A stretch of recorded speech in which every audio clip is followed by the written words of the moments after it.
Buenas noches, buenos días, buenas tardes, buenas noches. Bienvenidos a este programa de expresión llamado Gente Interesante, porque la mejor manera de aprender es en cabeza ajena. El día de hoy nos acompaña el señor Inocencio Gamboa. Él es originario de San Pedro Zumpango, un lugar con muchas tradiciones, entre ellos la pirotecnia, su laguna y sus leyendas y sobre todo la gastronomía. Sí. ¿Qué nos puede decir?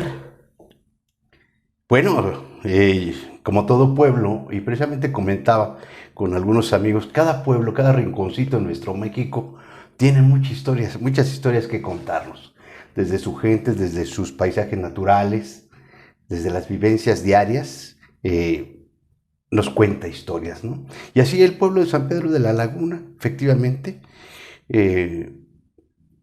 seguramente en la época prehispánica tuvo un nombre náhuatl y se acerca más al lugar que se denominaba Atenco, que quiere decir lugar a la orilla del agua, ¿no?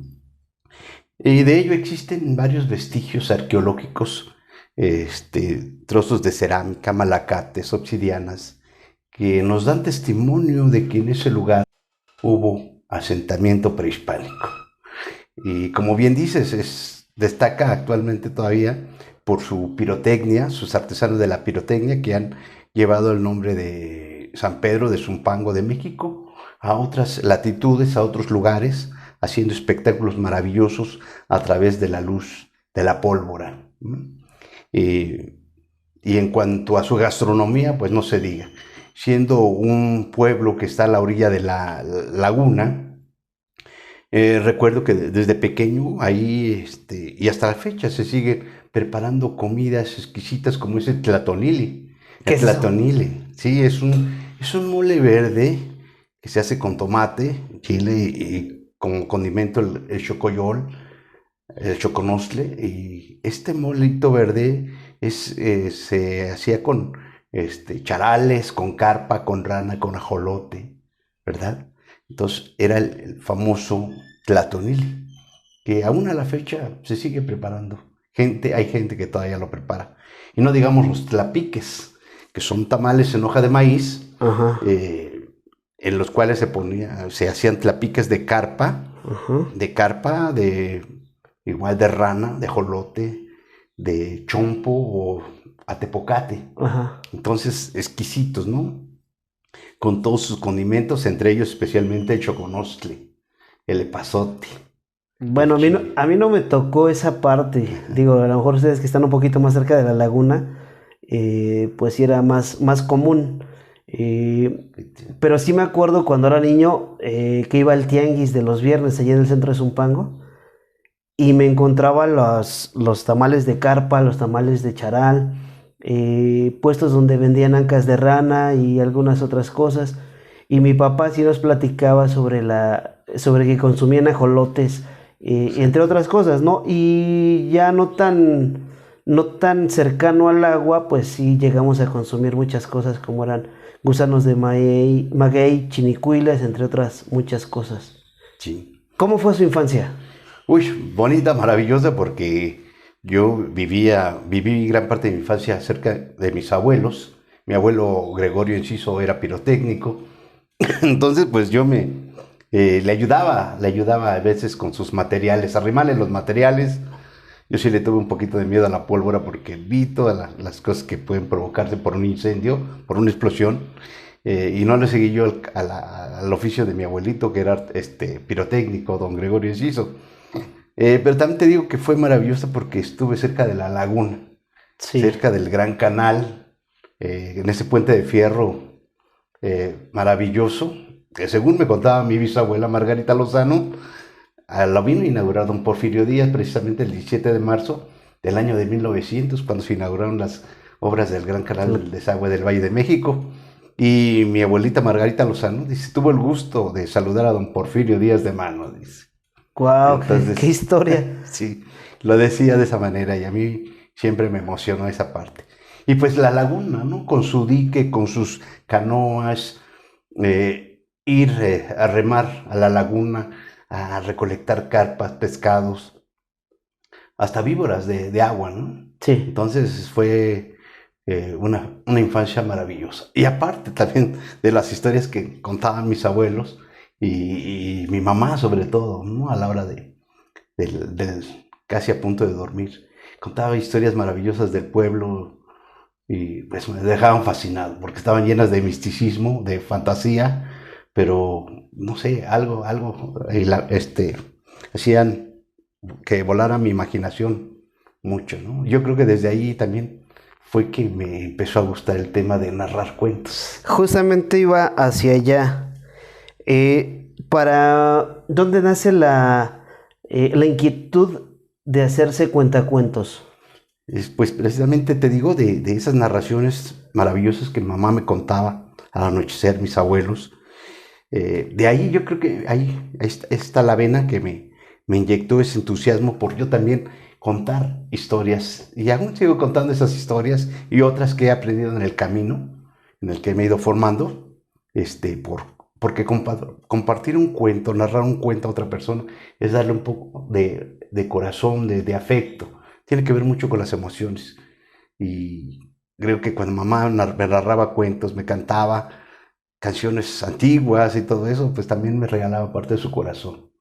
¡Guau! Mucho cariño. Tremendo, ¿eh? De verdad que me lleva a un mundo un Ajá. poquito distinto. En mi caso, cuando era niño, pues no me tocó esa experiencia. Era muy raro que nos llegaran a contar un cuento por las cuestiones de, pues de las ideas que teníamos, ¿no? A lo mejor las cuestiones de educación. Posteriormente, empezamos a ver la televisión y veíamos que era como que una parte del deber ser en las películas, en las telenovelas, ¿no? Que es lo que eventualmente veíamos cuando el niño se dormía. Su cuento, un besito en la frente, apagar la luz y ahora sí a dormir, ¿no?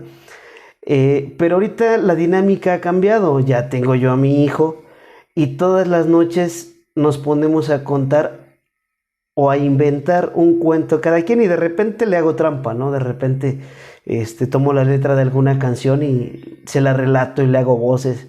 El niño tiene 5 años y de repente también ya hace la voz de sus personajes de los cuentos y se me hace muy, muy interesante.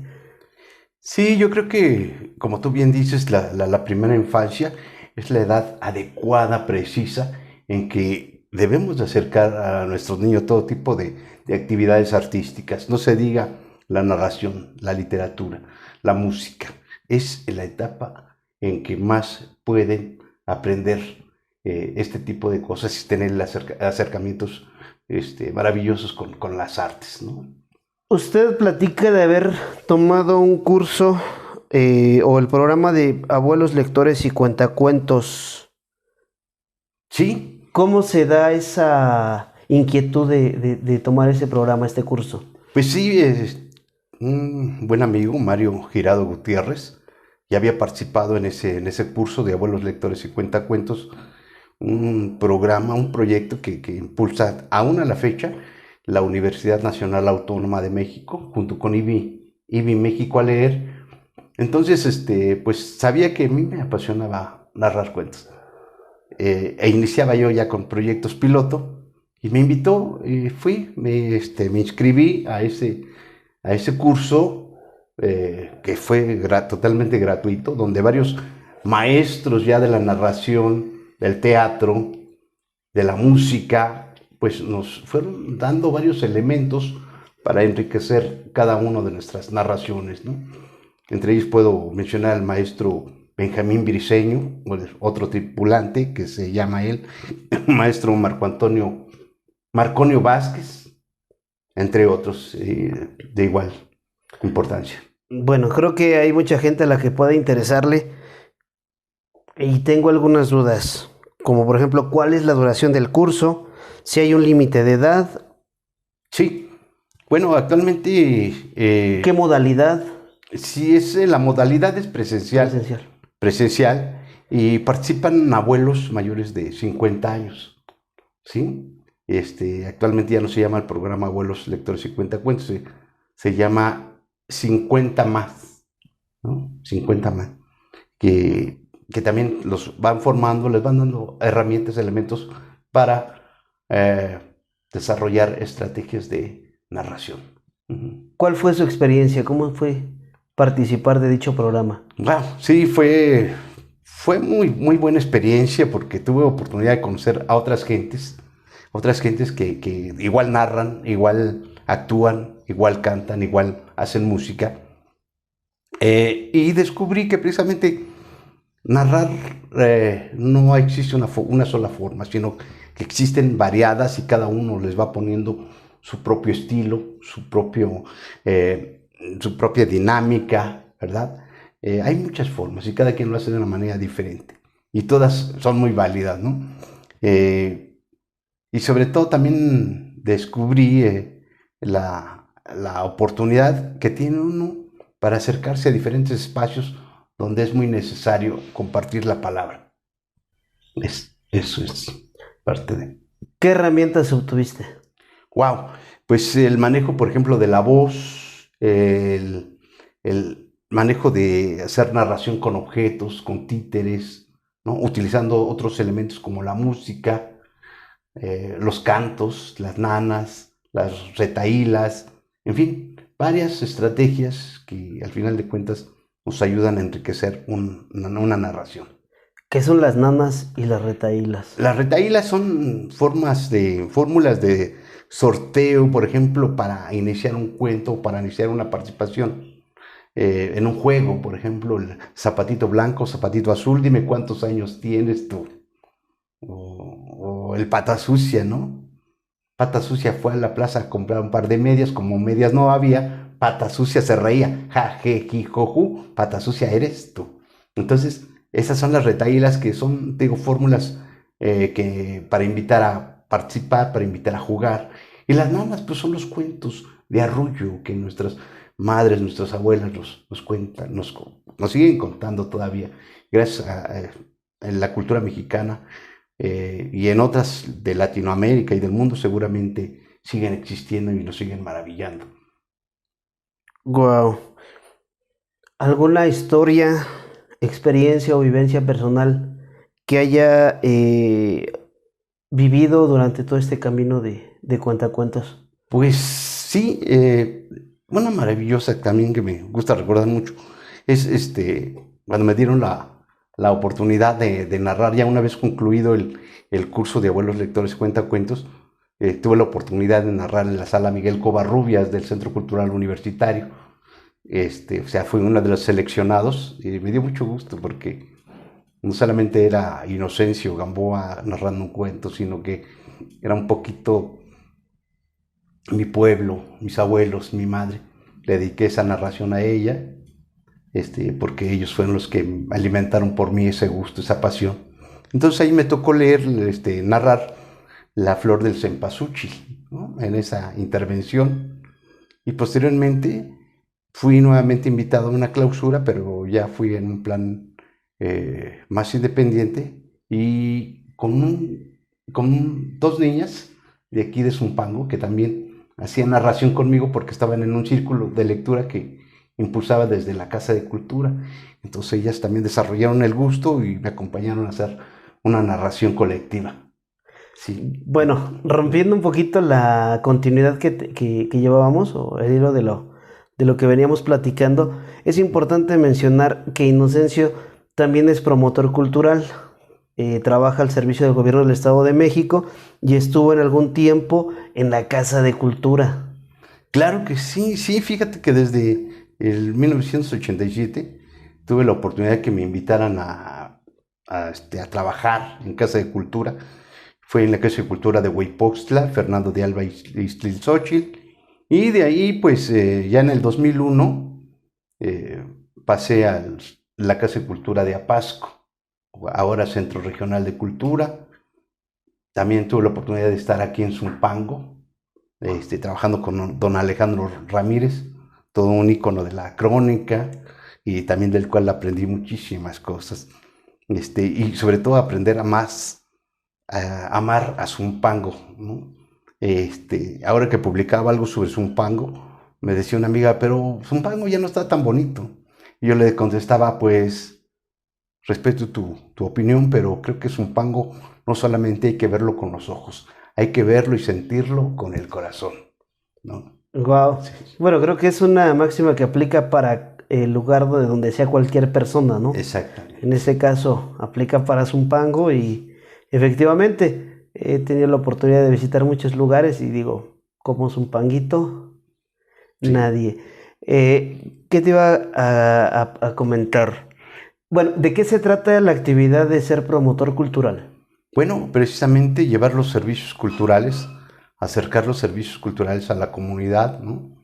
Desde diferentes actividades como son talleres de iniciación artística, actividades de difusión cultural que tienen que ver con las artes, el teatro, la música, la literatura. Bueno, yo a mí me toca hacerlo desde la literatura porque tengo diferentes proyectos de animación en la lectura que me permiten ir a visitar diferentes centros como escuelas, como otras bibliotecas públicas y festivales donde tengo la oportunidad de compartir la palabra oral, la narración oral escénica en ocasiones. ¿Sí? Ok, en su caso específicamente es la parte de la literatura. Sí, ¿Hay algunos otros promotores que llevan algunos otros tipos de arte? Sí, definitivamente sí. Como promotores, pues tenemos la misión de expandir las diferentes manifestaciones del arte y la cultura, la danza, el teatro, la música, ¿no?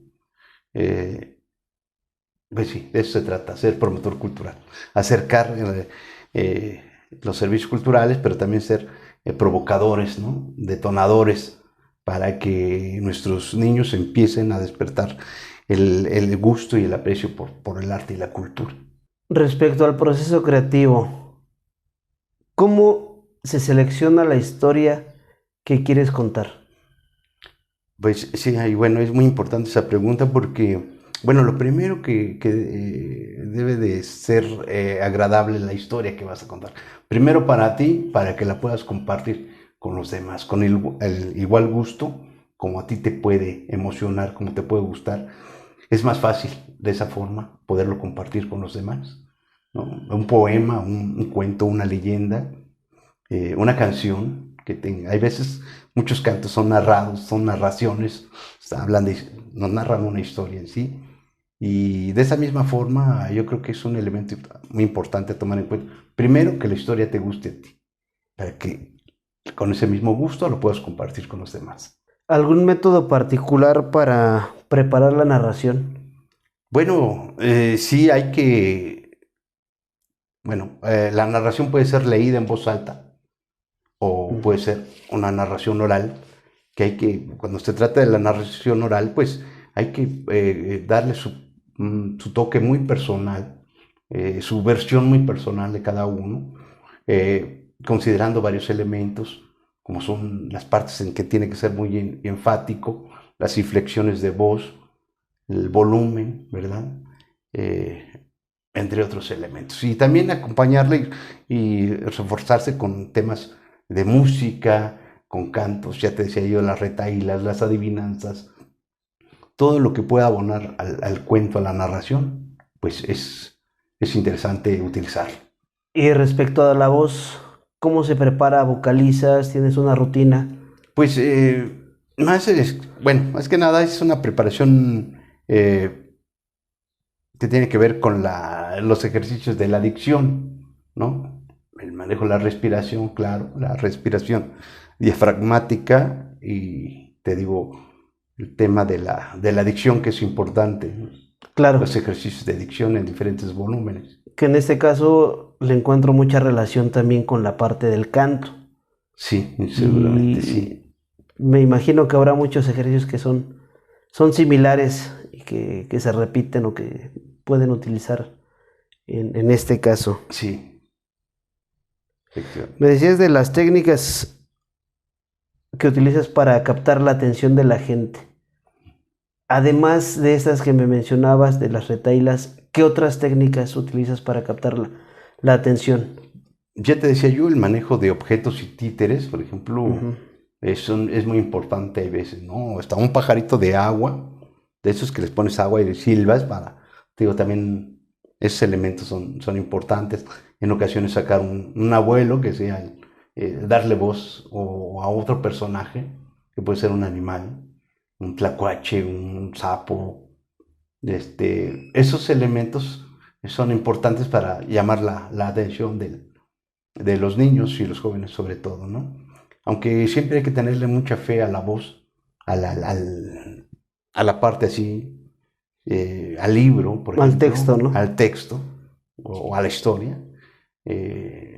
Hay que tenerle mucha fe a esto, pero si se puede enriquecer con otros elementos que sean atractivos visualmente y sonoro al oído del oyente, que pueda traerlo, pues sí, es importante. Claro, esto me lleva, por ejemplo, a la parte que veíamos en las telenovelas, ¿no? Yo creo que a muchos nos tocó crecer y veíamos como que muy exagerado la forma de hablar. Y hace poquito me enteré que todo eso tiene una razón de ser.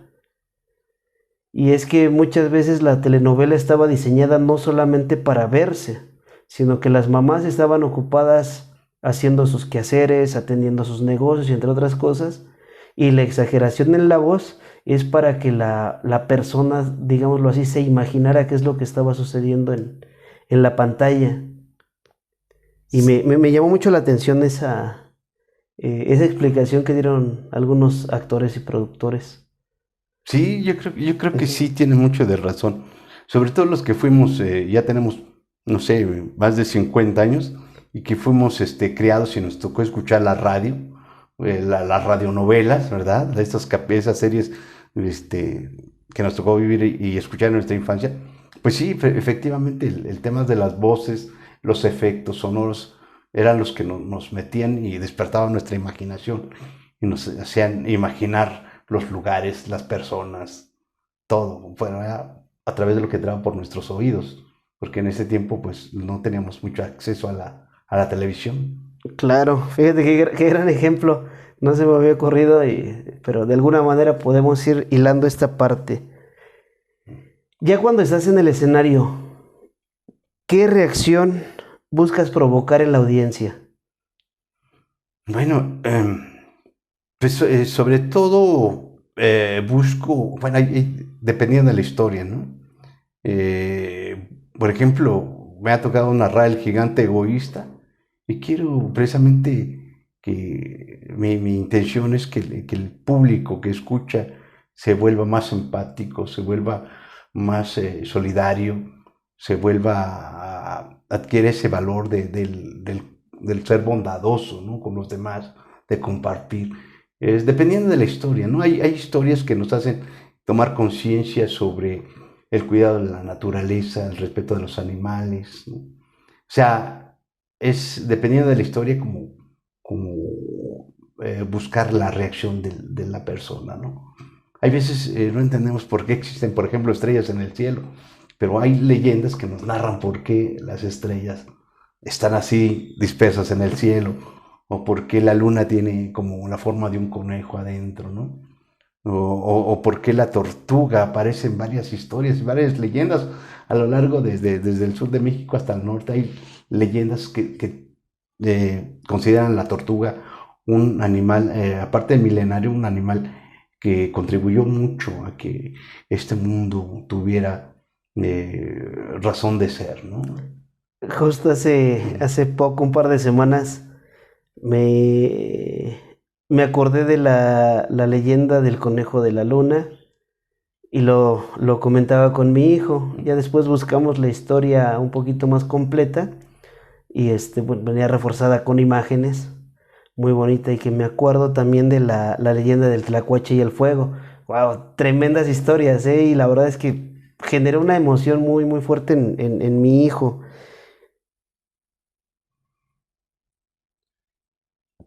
Bueno, respecto de esto, ¿qué tipo de historias crees que tengan más impacto en las personas?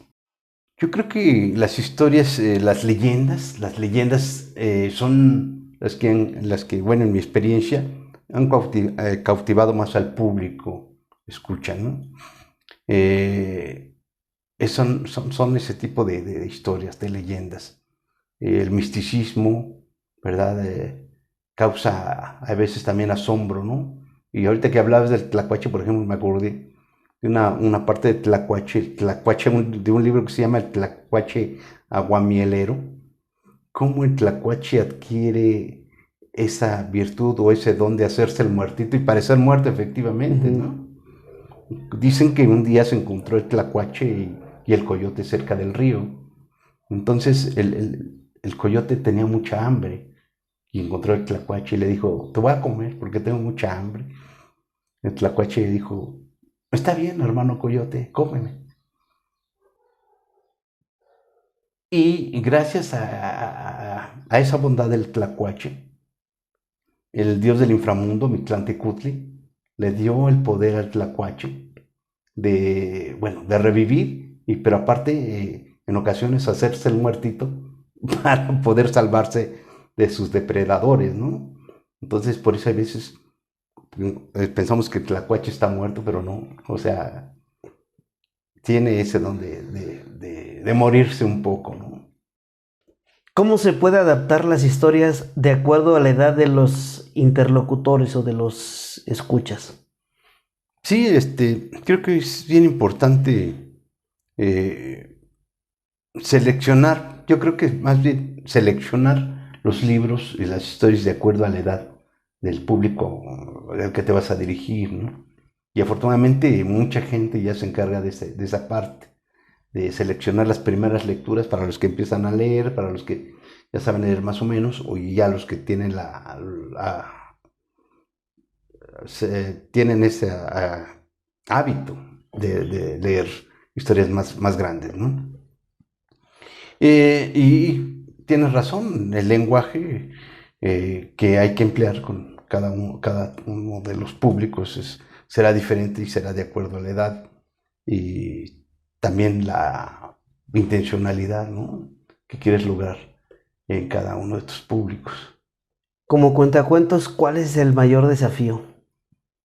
Wow, el mayor desafío como cuentacuentos, pues yo creo que el gran desafío es impactar en el público, ¿no? Hacer conciencia en el público, dejar algo en el público, ¿no? A través de las historias que narras. Y viene a colación una frase muy importante de don Andrés Enestrosa, este escritor oaxaqueño, que decía algo importante: cuando siembras una buena palabra en el corazón de un niño, esta un día germina y al otro día florece. Entonces el reto más importante que tiene uno como narrador, como cuentacuentos, es sembrar esa palabra que un día florezca en la persona, ¿no? Esa palabra que florezca. ¿Alguna experiencia significativa en este sentido? Bueno, una experiencia significativa, hay muchas, pero la que recuerdo mucho, y en este tema de los cuentos y los títeres, me tocó ir a dar una función a un lugar, San Juan Xislaltepec, en el centro. Ese día contamos historias y presentamos teatro de títeres, historias a través de títeres, y al final terminó la función y todo, se acercó con nosotros una persona indigente que andaba siempre, era como el personaje del pueblo, una persona indigente, una señora, y se acercó a nosotros para darnos las gracias y decir que le habían gustado mucho las historias, que le habían gustado mucho los títeres, ¿no? Entonces eso fue maravilloso, fue una experiencia maravillosa que nos ha seguido impulsando para seguir compartiendo cuentos, leyendas, teatro de títeres. Entonces, esa, entre otras muchas, ¿no? Bueno, pues suena muy interesante esto, Sí, ¿no? tocar el corazón de la persona, de la gente, Persona. es importante. ¿Has visto alguna evolución del estilo a lo largo del tiempo? De tu estilo. Yo creo que sí he ido evolucionando. Siempre hay algo que aprender en esto de la narración. Siempre es un crecer diario, ¿no? No perder la capacidad del asombro nos ayuda mucho y todo lo que llega a nuestra vida diariamente a través de los libros, a través de las narraciones, de las palabras de la gente en la vida cotidiana, te va enriqueciendo, vas descubriendo otras posibilidades, ¿no? Entonces, yo creo que sí, es una constante evolución, es un constante aprender en esto de contar y compartir. Muy bien. Si yo quisiera hacer un cuentacuentos, ¿qué es lo que debo de hacer primeramente? ¿Qué consejo me darías? Bueno, primero yo creo que hay que desarrollar el gusto por leer, por la lectura, acercarse a los libros. Podemos empezar con pequeñas historias, pequeños poemas, ¿sí? Porque no todo son lecturas largas de novelas y todo esto. Entonces, primero despertar ese gusto por acercarte al libro, por enamorarte de las palabras y poderlas compartir más adelante, ¿no? Eso es un principio. El que se acerca a un libro tiene mayores posibilidades, mayores herramientas de lenguaje para compartir historias. Todo está en el acercamiento, primeramente con la lectura. ¿Qué características debe tener un cuentacuentos? Wow. Es una pregunta sí, que nunca me habían hecho, pero bueno, yo no he enumerado, pero creo que es importante primero, el querer compartir con alguien, ¿no? Querer compartir un poco de tiempo, compartir las historias vividas, ¿verdad? Desde lo personal y eh, desarrollar los recursos que te permitan narrar una historia. Como te digo, el manejo de la voz, las inflexiones, las interacciones y hasta la caracterización en ocasiones, ¿no? Que puedes realizar. Las voces, el manejo de las voces es importantísimo. Y es poco a poco, ¿no? Yo creo que cada narrador va desarrollando y va encontrando elementos que pueden ayudarle a narrar cuentos y leyendas. No puedo enumerar cuál es más importante que otra, porque todas yo creo que juegan un papel importante en nosotros, ¿no? Claro, y depende de la persona, ¿no? Fíjate que hace unos días me tocó ver una chica de escasos 18 años que es muy reservada y camina inclusive hasta un poquito encorvada para cuando tiene que interactuar con alguien más. Se metió a un concurso para un discurso escolar, lo ganó, bueno, ganó la fase escolar y le tocó presentarlo. Había muchas dudas si lo iba a hacer bien o no. Me sorprendió cuando la veo ya presentarse al final, frente a cerca de 800 personas. Hizo un excelente papel y cuando pasa a recibir sus documentos, le cambió hasta la forma de caminar. Ya esa niña que iba así, que se escondía, ya camina derechita y, digámoslo así, un poquito más abierta, ¿no? Yo creo que en este caso, pues a lo mejor ella tuvo que reforzar otras debilidades que tenía, y no son las mismas que a lo mejor yo pudiera tener, ¿no? Los elementos. Ahora, también me tocó conocer una chica, igual ahorita tiene aproximadamente 18 años. Excelencia, su promedio es de 9, 10 cerrado prácticamente. Y tiene problemas de lectura, lee de brinquito, por decirlo así. ¿Crees que ella pueda hacer un papel bueno contando historias? Pues como te comentaba hace un rato, yo creo que la lectura, la literatura en general, nos libera y nos abre muchas posibilidades. Yo también era muy, muy, muy introvertido, de la secundaria todavía, en la preparatoria. Siempre muy introvertido, pero ha sido gracias a la lectura, a esta forma de interactuar con el otro, con la persona, con el público, que me he sentido liberado de muchos miedos de muchos atavismos que no me permitían desarrollarme, comunicarme en público, comunicarme con el otro, ¿no? Entonces, yo creo que mientras más acercamiento podamos tener con los libros, la lectura, podemos interactuar con el otro, ¿no? Con la persona, con la comunidad, con el público, porque, como te digo, la lectura nos libra de muchos esos tabús, de muchos atavismos que no nos dejan ser y expresarnos. ¿Algún recurso o fuente de inspiración que recomiendes a los aspirantes a cuentacuentos? Ya, algún recurso, pues narrar las historias de la localidad, acercarse a nuestra oralidad de la comunidad. Yo creo que puede ser un buen inicio para empezar a narrar lo propio, ¿verdad? Y de ahí despegar a otras historias más elaboradas, más estructuradas, ¿no? Empezar con pequeñas narraciones y utilizar recursos y objetos hasta que se encuentran en nuestra casa para una bufanda, puede ser una serpiente, ¿no? Un tenedor puede ser, una cuchara puede ser una espada, ¿no? Para contar la historia, un aro puede ser un barco donde pueda uno navegar, ¿no? Y narrar, por ejemplo, una historia de piratas.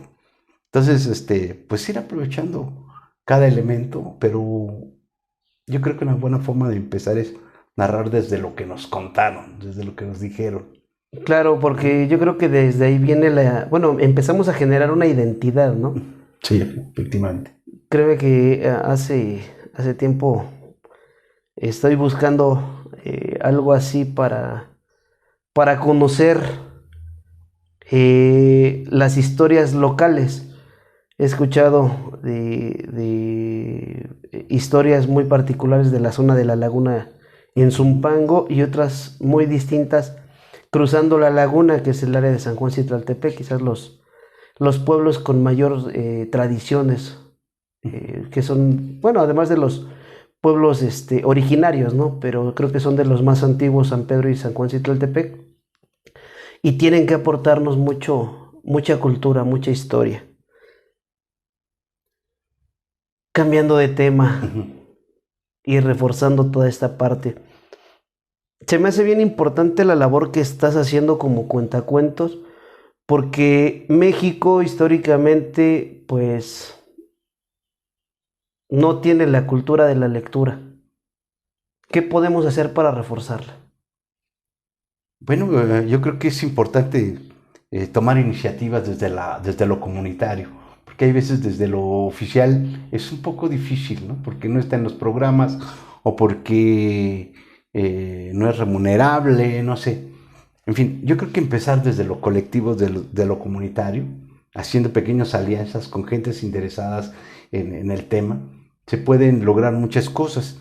Precisamente el próximo sábado estaré con amigos de San Juan Citlaltepec, un grupo que se llama Michitlaltepec, que se han interesado por desarrollar un taller de lectura itinerante, ¿no? Entonces van por diferentes barrios, compartiendo lecturas, compartiendo el gusto por escribir historias, ¿no? Y me parece muy importante empezar desde lo comunitario, empezar a buscar alianzas con otras personas, con otros artistas. Aquí en Zumpango también estamos en un colectivo, formamos parte de un colectivo cultural que se llama Taller de Producción Plástica Reflexiva. Entonces con ellos, en Días de Muertos, organizamos un desfile con catrinas monumentales, ¿no? Ellos, mis amigos, son artistas visuales, algunos otros son actores, algunos otros cantan. Yo en lo particular me toca la parte de la narración de las historias y las leyendas, y juntos en la colectividad es como podemos formar parte, ir, visitar otros lugares donde se está fortaleciendo la tradición a través de estas manifestaciones, como te digo, las artes visuales, el teatro, la música y la literatura. En este caso los cuentacuentos, que es lo que me toca hacer a mí. Wow, suena Sí, bien interesante. sí, sí. Sí, Desafortunadamente no siempre tenemos la información, pero bueno, creo que este es un canal donde buscamos acercar esa información a la gente que le interese. Y pues con gusto compartiremos y espero estar presente cuando se haga esta parte.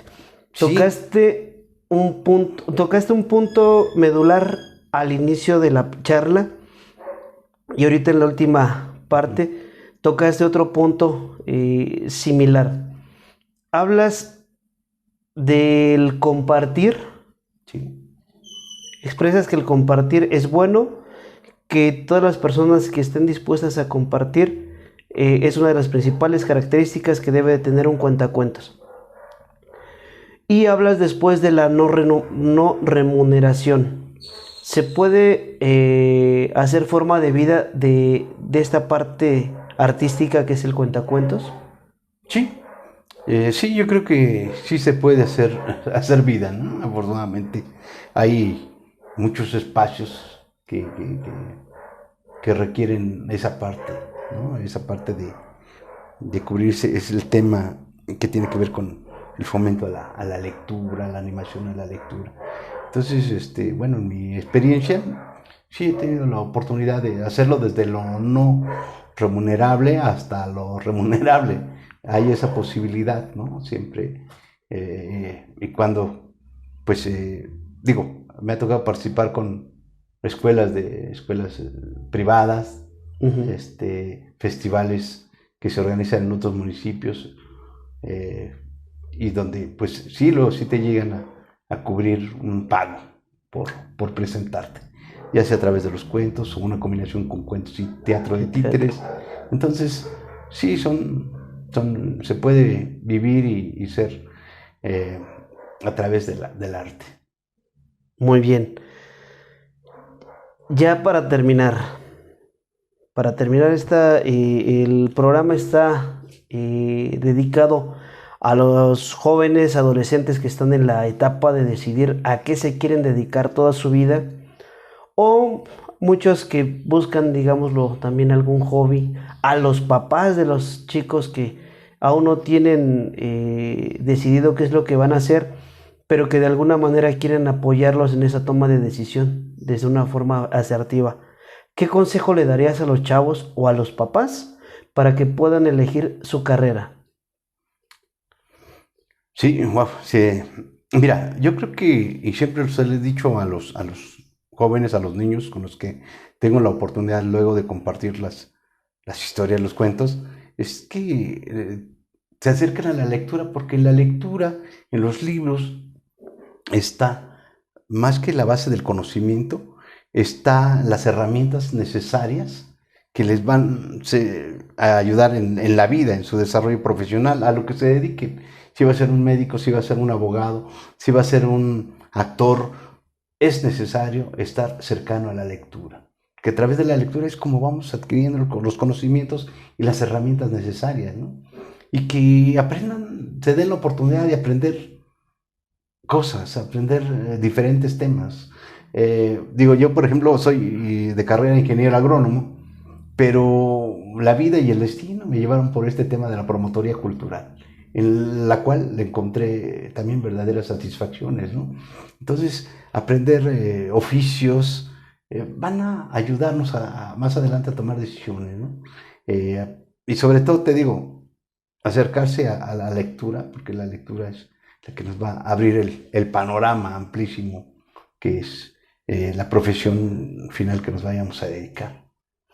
Muy bien. Y ahora, nada más para saber, ¿dónde se fabrican los mejores cohetes? ¿Tultepec o San Pedro?